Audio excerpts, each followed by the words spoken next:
18절에서 25절 말씀 379면입니다. 신약성경 베드로전서 2장 베드로전서 2장 18절에서 25절 말씀 마지막 절까지 보겠습니다. 379면입니다. 베드로전서 2장 신약성경 379면 베드로전서 2장 18절에서 25절 마지막 절까지 보겠습니다. 한 절씩 말씀 받겠습니다. 사원들아 범사에 두려움으로 주인들에게 순복하되 선하고 반용하는 자들에게만 아니라 또한 까다로운 자들에게도 그리하라. 애매히 고난을 받아도 하나님을 생각함으로 슬픔을 참으면 이는 아름다우나 죄가 있어 매를 맞고 참으면 무슨 칭찬이 있어요? 오직 선을 행함으로 고난을 받고 참으면 이는 하나님 앞에 아름다우니라. 이를 위하여 너희가 부르심을 입었으니 그리스도로 너희를 위하여 고난을 받으사 너희에게 본을 끼쳐 그 자치를 따라 오게 하려 하셨느니라. 저는 죄를 범치 아니하시고 그 입에 교사도 없으시며 욕을 받으시되 대신 욕하지 아니하시고 고난을 받으시되 위협하지 아니하시고 오직 공의로 심판하시는 자에게 부탁하시며 신이 나무에 달려 그 몸으로 우리 죄를 감당하셨으니 이는 우리로 죄에 대해 죽고 의에 대하여 살게 하려 함이셨습니다. 저가 채찍에 맞음으로 너희는 나음을 얻었나니 너희가 전에는 양과 같이 길을 잃었더니 이제는 너희 영혼의 목자와 감독 되신 이에게 돌아왔느니라. 아멘. 기도 올립니다. 살아계신 아버지 하나님 감사합니다. 복된 날을 켜주셔서 아침에도 주 앞에 나와서 신령과 진정으로 예배하게 하시고 이 밤도 또 불러주심으로 아버지 앞에 머리 조아려 또 주의 말씀을 들을 수 있도록 내주신 것 감사합니다. 아버지 저희들 말씀하시면 그 말씀 듣고 순종하게 하시고 또 그 말씀에 우리 마음 심기에 새겨지게 하셔서 이 험한 세상 살아갈 때마다 말씀이 기억남으로 말씀 붙들고 승리할 수 있도록 믿음으로 충만하게 허락하여 주시옵소서. 오늘 밤도 주님께서만 영광을 받아주시고 저희들에게 하늘 은혜로 허락하여 주시옵소서. 예수 그리스도 이름으로 감사하며 기도 올리옵나이다. 아멘. 길기 때문에 나눠서 하겠습니다. 2시간에 걸쳐가지고 제목 따라하겠습니다. 사원들의 자세. 사원들의 자세. 자, 말씀 볼까요? 본 말씀 18절입니다. 다시 한번 볼까요? 다시 한번 18절 말씀 시작. 사원들아 범사에 두려워함으로 주인들에게 순복하되 선하고 관용하는 자들에게만 아니라 또한 까다로운 자들에게도 그리하라. 아멘. 자, 사원들아 볼면서 시작하지 않습니까? 사원들아. 이 말씀은 사원해 주시는 말씀이지 않습니까? 교훈인데 교훈. 사원. 이 말씀은 이 세상의 삶의 현실을 말합니다. 이 땅의 삶의 현실을 반영하는 말씀이거든요. 즉, 이 세상에서의 삶. 우리 그리스도인들은 주님의 부름받은 존재지만 결국 동시에 보내심을 받은 존재이기 때문에 그렇습니다. 이 땅에 살 동안에 주님께 부름 받았지만 또 보내심을 받은 존재이기 때문에 그런 것이거든요. 결국 이 사원의 삶은 이 세상 한가운데의 삶 말아 한가운데 삶.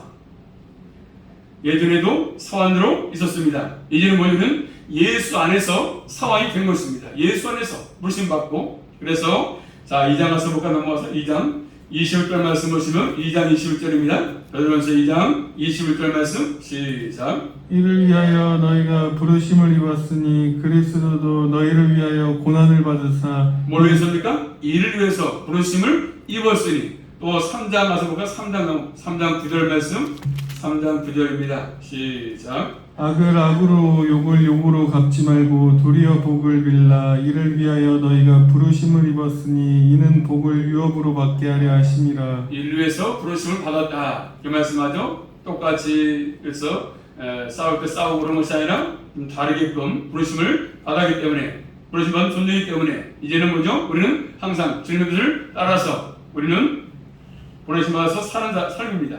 그래서 이 사원은 그 당시에 가정의 종들, 가정의 종들. 자, 로마 사회에서는 살면서 그 집을 섬기는 노예 신분이 많거든요. 그래서 한 집에 노예가 적게는 2-3명 정도 있고요. 많으면 막 600명씩 이렇게 있었습니다. 노예가 많은 것이지 않습니까? 그러다 보니까 결국 황제의 집에는 약 2만 명 정도 노예가 2만 명 노예가. 자, 그러니까 결국 노예는 시민권이 없거든요. 그래서 합법적으로 결혼도 할 수 없는 것이고 법적 규제나 제한도 없습니다. 결국 종은 그 집안의 재산 목록이죠. 사람도 재산처럼 여기는 것입니다. 값어치가 그만큼 없는 것이죠. 왜? 종이기 때문에 그렇습니다. 자, 그래서 종들은 항상 주인의 시킨 대로 할 뿐입니다. 자, 그런데 그들은 할 일이 뭐 있습니까? 종들은 농사일 같은 것들, 뱃일 같은 것, 또 광산, 건축, 간병, 육아까지 포함해서 등등 이런 것들입니다. 그래서 가정에서 주인 밑에서 일하고 있는 종들에게 주는 교훈이겠지만 이 말씀 뭐냐면 우리가 이 사회 살면서 우리의 관계 가운데, 우리의 삶 가운데 이런 것들이 필요하거든요. 자, 그리고 뭡니까? 종들은 주인에게 순종이요. 자, 18절 다시 볼까요? 18절 말씀 시작. 사람들아 범사에 두려움으로 주인들에게 순복하되 주인에게 순종하라. 종은 주인에게 순종하는 것 순종. 주인 밑에서 결국 예수 안에 사는 참여할지라도 새로운 사고를 드러내라. 너희는 말씀에 순종해라. 예수 믿고 자녀가 되었지만 할지라도 이제는 우리는 새로운 삶을 살아라. 말씀에 순종하라는 것입니다. 자, 첫 번째 순종할 이유가 있습니다. 왜 그렇습니까? 왜 순종해야 되겠습니까? 우리가 여러 가지 사회생활을 하지 않습니까? 지금도 그렇지만 직장 가면 직장에서, 가정은 가정에서 내가 예수 믿는 사람답게 모습을 드러내는 게 필요한 거 아니겠습니까? 자, 다시 말씀 18절 말씀 시작. 사람들아 범사에 두려움으로 주인들에게 순복하되 선하고 관용하는 자들에게만 아니라 선하고 관용하는 자들에게만 아니라 또 누굽니까?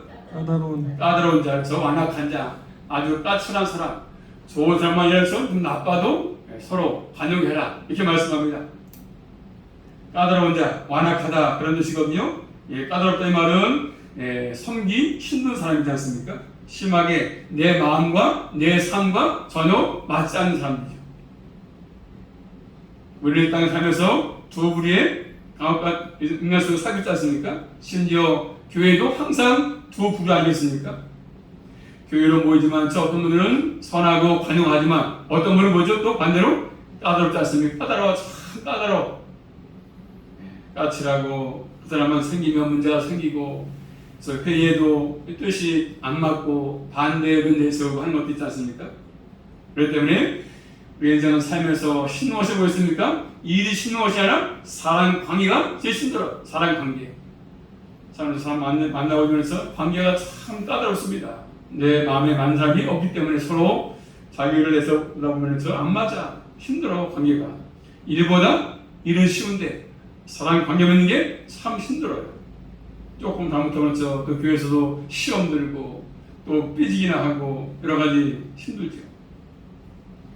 오늘 말씀은 선하고 관용하는 자들은 잘 대하는 것이 아니라 반대로 까다롭고 해치라도 그를 대항하지 말라. 잘 대해줘라. 인간의 모습은 나쁘지만 타락된 본성이지만 까다롭지만 그들에게도 좀 너그럽게 하면서 하라고 말씀하지 않습니까? 로마서 말씀 볼까요? 로마서 12장 가서 보시면 로마서 12장 2절 말씀. 자, 이제는 본성을 따르지 말고 예수 믿게 됐으니까 이제 새로운 삶을 변화된 삶을 살라고 말씀하십니다. 로마서 12장 2절입니다.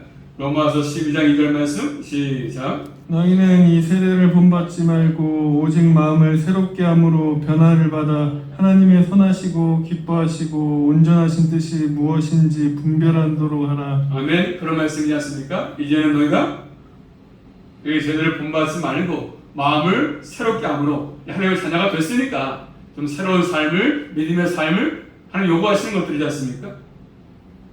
이 세대 본성을 따르지 말라고 말씀하십니다. 그래서 예수 안에 새로워진 존재이기 때문에 그런 것입니다.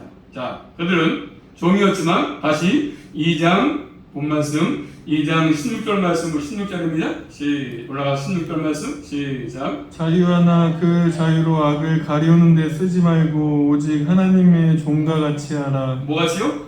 하나님의 종으로 살라. 하나님의 종이니까 우리는 그렇죠. 종은 종이지만 하나님의 종이니까 그 살고리를 바로 순종이죠. 순종. 주의 말씀에 순종하는 삶. 내 이치에 안 맞아도 내 계산에 안 맞는다 할지라도 주께서 말씀하시면 그 말씀에 순종이 필요합니다. 순종.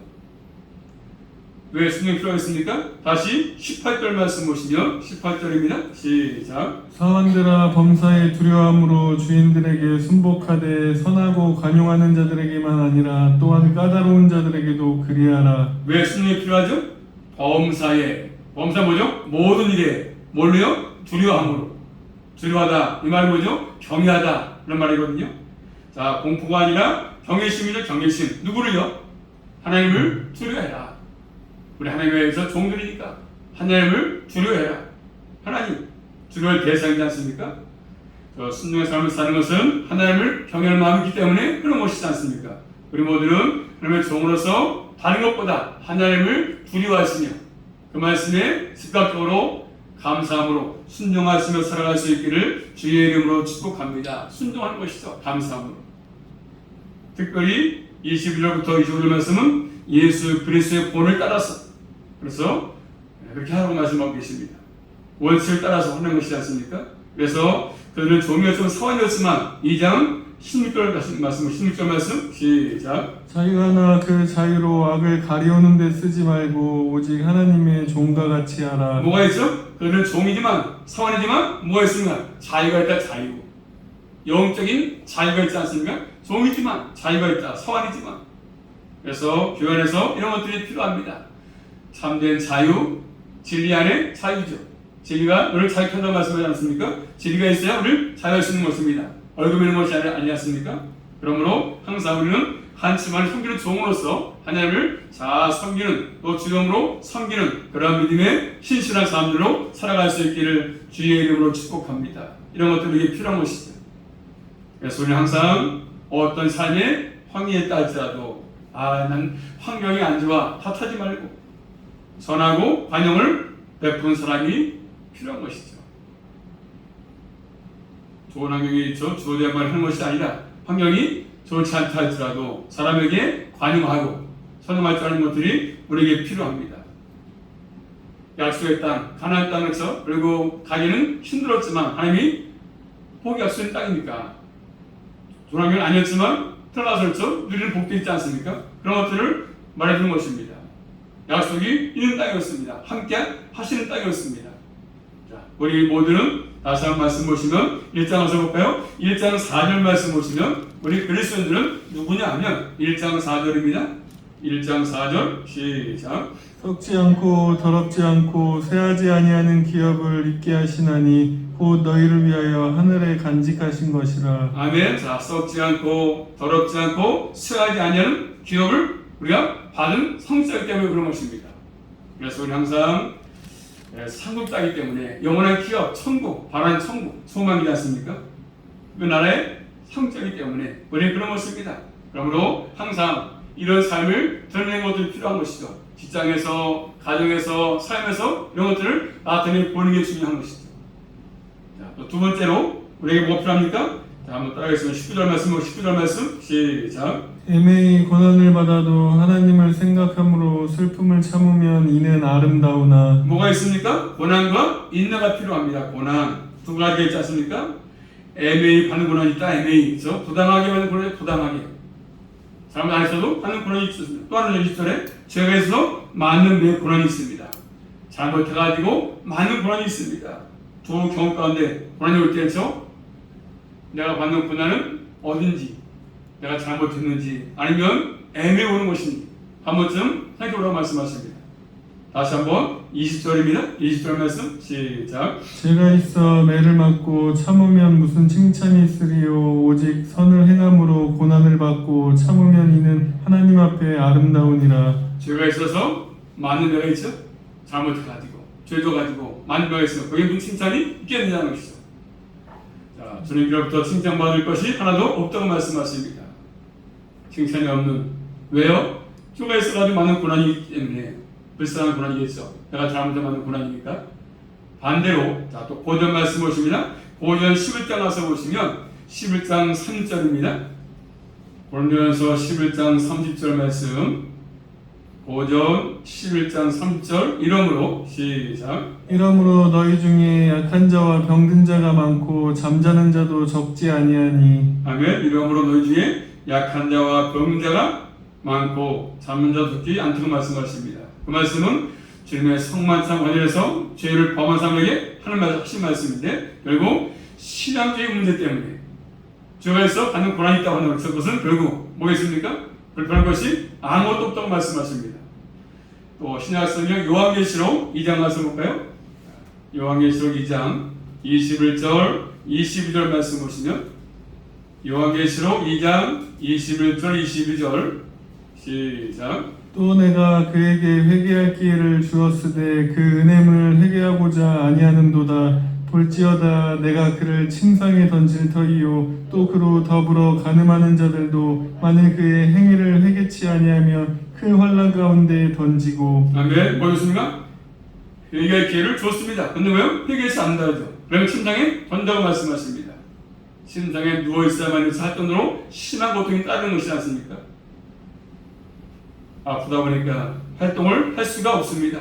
누워서 사는 것이다. 이런 것들은 주님께부터 칭찬이 없습니다. 왜? 죄를 받는 거니까. 자, 고난 가운데는 또 본 말씀 19절 말씀 보시면 19절입니다. 시작. 애매히 고난을 받아도 하나님을 생각함으로 슬픔을 참으면 이는 아름다우나. 또 어떤 고난이 있습니까? 애매히 받는 고난이죠. 애매하게, 도당하게. 이런 거죠. 고난은 슬프죠. 슬픔. 마음의 괴로움이 포함된 것이죠. 이런 고난이 있을 때 참는 사람, 인내하는 사람, 하나님을 의지하는 사람은 뭐가 있습니까? 아름답다 19절 20절에 하나님께서 아름답다고 말씀. 아름답다. 하나님이 인정한다고 말이죠. 기뻐한다고 그런 말입니다. 이런 고난 하나님이 인정하시고 하나님이 기뻐하시는 고난이지 않습니까? 이런 고난은 하나님 기뻐하시고 인정하시는 고난입니다. 하나님이 기뻐하시는 고난도 있습니다. 애매하게 잘못을 안 했어도 당하는 고난들 하나님이 어떤 기뻐하시는 것들입니다. 자, 기뻐하는 고난은 다시 말씀 20절입니다. 시작. 죄가 있어 매를 맞고 참으면 무슨 칭찬이 있으리요 오직 선을 행함으로 고난을 받고 참으면 하나님의 생각으로 하나님의 아는 양심을 가지고 동일하게 그래서 그런 말씀이죠. 받는 고난, 선한 양심 때문에 받는 고난들 있습니다. 부당한 고난이지 않습니까? 이런 것들 내가 받지 않음에도 불구하고 받는 고난이 있지 않습니까? 애매하게. 그럴 때 하나님을 생각해봐라. 왜 그런지, 왜 고난이 왔는지, 왜 힘든지를 생각해보라고 말씀하십니다. 그럴 때 주님을 기억해봐라. 나 때문에 돌아가신 그 주님의 고난을 한번 기억해봐라. 그러면 죄가 없지만 나를 위해서 돌아가셨으니까 그것을 기억해보라. 한번 생각해보라는 것이지 않습니까? 하나님이 인정하시는 고난이 있고 인정하지 않은 고난이 있습니다. 왜 살아가면서 정당하게 일하지만 살아가지만 애매하게 욕도 먹고 있지 않습니까? 그럴 때 부당하게 교육할 때가 있지 않습니까? 그럴 때에서 반대로 이 땅에서는 인정할지 모르겠지만 하나님은 인정하지 않습니다. 반대겠죠. 그러므로 항상 먼저는 하나님이 인정하시는 고난이 필요하고 인정하시는 믿음의 삶이 필요한 것입니다. 애매의 고난이 있어도 주님을 생각하면서 끝까지 인내하면 믿음으로 인내하시면 반드시 좋은 날이 우리 앞에 있을 것이거든요.